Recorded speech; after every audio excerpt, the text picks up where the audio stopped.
नमस्कार, मी शाहिद खेरटकर सह्याद्री समाचार मध्ये आपल्या सर्वांचं स्वागत करतो।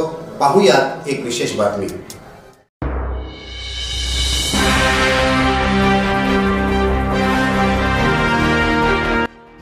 Breaking news.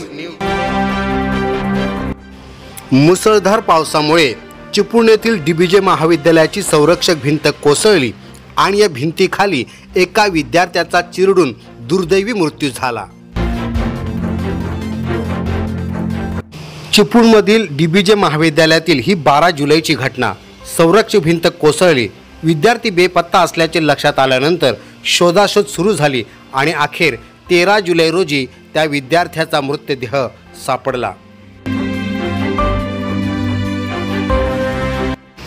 सदरचा विद्यार्थी हा दापोली येथील रहिवासी असून तो शिक्षणाच्या निमित्तानं लोटे परिसरात वास्तव्यास होता आणि डीबीजे महाविद्यालयात तो शिक्षण घेत होता। मात्र या दुर्दैवी घटनेमध्ये त्याचा मृत्यू झाला आहे। या मृत विद्यार्थ्याचे नाव आहे सिद्धांत प्रदीप घाणेकर। हे नॅशनल हायवेच्या बाजूला डीबीजे कॉलेजला लागून त्यांनी भिंत बांधलेली होती आणि त्याच्यावर कंपाऊंड होतं।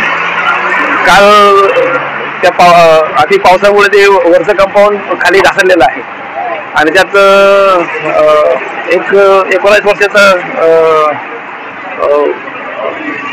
मुलगा त्यात मयत झालेला आहे। त्याला हॉस्पिटलला हलवलं आहे, पुढील कारवाई करत आहोत।